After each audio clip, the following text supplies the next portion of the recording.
Hi guys, I'm Lozzy and welcome to the channel. Today I'm going to be explaining to you the rock band ecosystem. Basically what it's like to be in a band, a rock band. Now I'm not saying I'm the most experienced in this subject, but I've been in a few bands, I've played in a few bands, none of them successful, but I'm not bitter about that. First things first, this ecosystem is very, very precious, okay? The bands fit different positions in the band and different instruments and how they get on and that. It is important. First we're going to start off with the drummer. Don't know why I clicked then. Now drummers come in very different forms of species. Definitely the right word. But I'm going to be focusing on the three sections I think they generally boil down to. Now these sections being called loud and shit.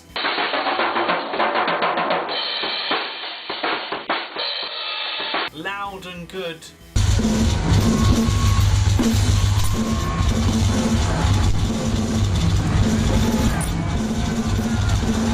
And crack addicted.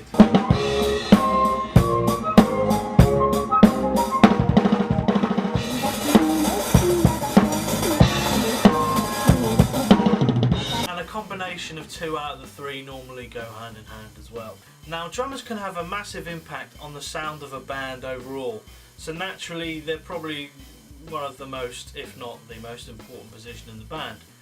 Argue amongst yourselves. As a drummer you do take on the extra responsibility as well of being in charge of mostly timing. If the song's too fast, it's your fault. If you're playing too slow, it's your fault. If the guitarist turns up without picks and a fucking guitar, it's your fault. Basically if you fuck up, people will notice. If you are looking to join a band and start learning instruments, let me just tell you from personal experience, and I never even made it anywhere near to being successful in this, but even at the grassroots level, okay, being a drummer is fucking expensive and time consuming.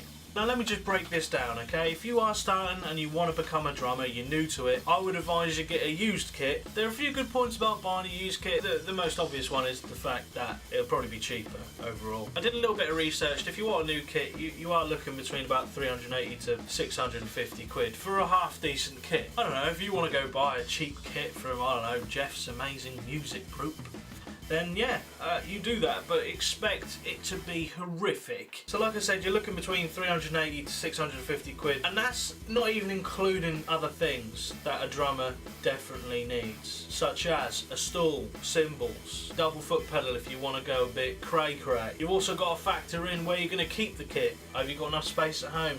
Who's going to transport the kit? Once you really start to add all this up, not only with the money that you're spending on it and the time you're taking in terms of transporting the kit, setting the fucker up, taking the cunt down, transporting it back home or to wherever you keep the kit after every practice, it really breaks your soul. It does. You really have to love drumming, and I mean like almost on a sexual level, to commit to every single thing you need to do.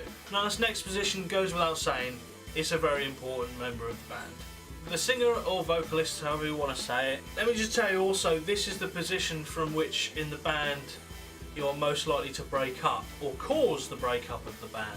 And it is a personal gripe of mine, I'm not a massive fan of singers. I like instrumental music. People say, oh, I need to connect to the lyrics, I need to connect to a song lyrically before I listen to it actually instrumentally. I say go fuck yourself.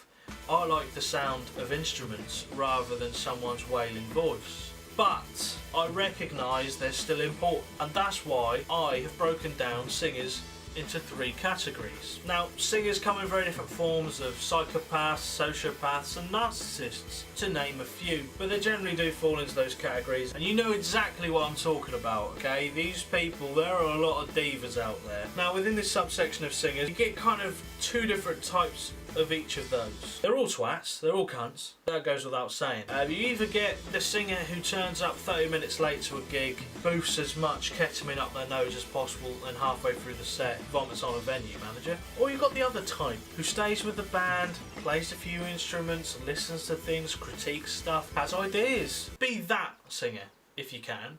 You're still a cunt, but be that singer. Let me just tell you again, there's no in between. There's no in between here. You are either one or the other. However, there is a massive positive to being a singer, and that is that it's quite cheap. And I say quite cheap because yes, people will talk about, well, you get a wireless microphone set, that'll set you back a bit. Plus you need a PA system, you know what I mean? And you need to fucking buy a mic stand, and you need to be all the fucking bread. Fuck off! If you're just starting in a band, what do you need? A microphone, a cable, and to borrow some other mug's fucking amp to put it through. It's not the best situation, but it's still there, and you can sing. Now where we separate slightly here is how much money you're going to invest in drugs and alcohol, because you've got to keep your image up, and you've got to keep yourself fueled, and you're dependent on these as a singer. Uncontrolled, this can be obviously the most expensive part, and probably ruin your life and the career of your band. That's how we go. That's the price of being a rock god. Now this position, in my experience, will make or break the band, because you really do need a guitarist, especially a lead guitarist, who believes in the sound and the vision of the band. Because you can get someone on board and you'll be like, okay, we're going to keep it, you know, we're not going to be too heavy, we're going to maybe, you know, experiment a bit with the guitar sound. You have one practice, he turns up and starts playing Psychosocial. Now what you get initially with a lead guitarist is either of two people. You've got the first person who's really interested in fiddling with all the settings on the amp and their guitar, and you know, buying the right guitar and the right setup for the kind of sound that they want. They'll spend half the time that you're with them fiddling with the EQ and all the settings on their amp and their guitar. Alternatively, you got the twat who fucking rocks up fresh from his fucking Argos binge, getting a fucking Rocksmith guitar and amp, whacks a distortion up, forget tone, forget bass, forget treble, done. Doesn't quite understand the issue around volume levels, and just hacks away at the guitar for a first 30 minutes, ignoring everyone else in the band. Now a little bit of advice for a lead guitarist. If you're buying an amp, I'm not going to tell you what amp to get because it varies, but you do need to get an amp that resembles the sort of environment you're going to be playing in. If you're going to be playing in a very, very small room, don't go out and get a massive fucking gig-sized amp, because you will just drown the fuck out of everyone. If you're just practicing in a small room, maybe give like a 15-20 watt amp. At the same time, if you practice in a large room or are looking to do gigs with the same equipment, again, at larger venues or medium-sized venues, don't buy a 10 watt amp.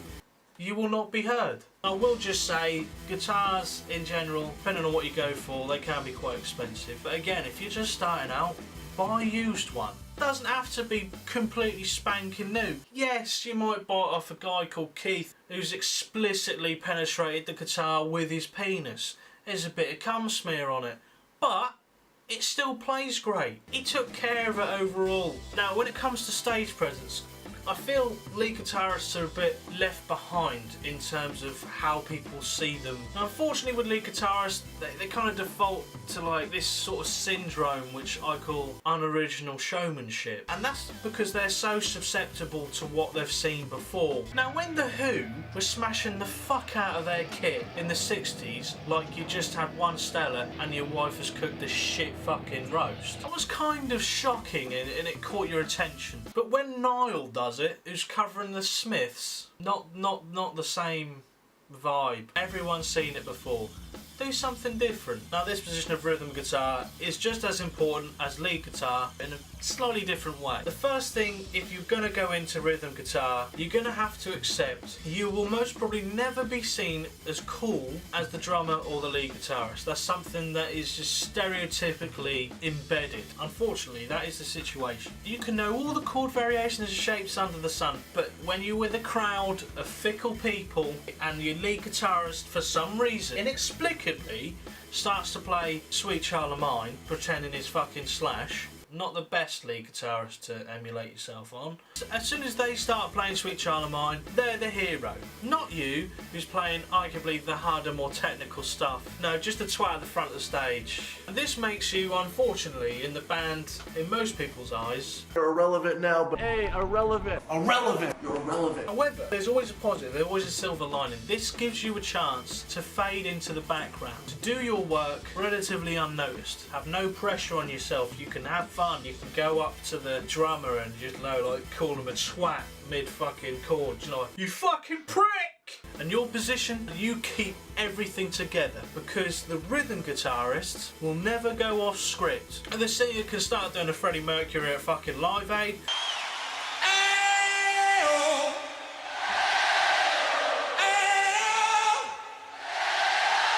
you've got the drummer who'll play like 20-minute solo just because he fucking wants to. You are the one, whilst they're going mental, you keep everything in line. Okay, right, this position in the band really is kind of, you know, not bottom of the barrel, okay, because that's harsh, but it's the one people probably don't notice at all. In no position of the band will you find such a surplus of jokes about bassists. No, I'm sorry, people just don't give a fuck about bass players. There are very few bass players in which people even know they exist. Flea out of Red Hot Chili Peppers. And obviously this guy.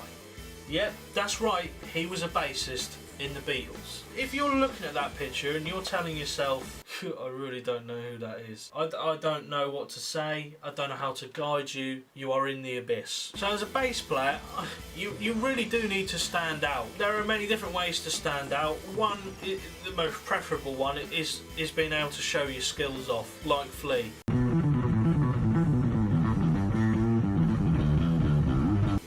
Other people settle for less technical things like getting a face tattoo, doing a Nazi salute on stage. Get anything that raises your profile. It's your chance to shine, because no one else is going to do it for you. The band thinks you're fucking shit. They could have got anyone to play the bass. But in my opinion, and it is right, this opinion is correct, bass players are so vital to the band. The drummer and the bassist really do form the backbone of any band, and in any performance, again, you look to them to keep the tempo and the pace of the song. Yes, that's about it for this video. I mean, let me know if you want me to do more of this sort of thing. Obviously, I've picked rock band purposely, so if this video goes well, people say, oh, what about an indie band? Or what about an R&B band? What about a DJ? That one would be very, very quick to do. Very quick video. Let me know again if you liked it, if you want to see more of this type of video. Go and enjoy yourselves. If you're looking to get into a new band, just go for it. Bear in mind what I said and the certain decisions you'll make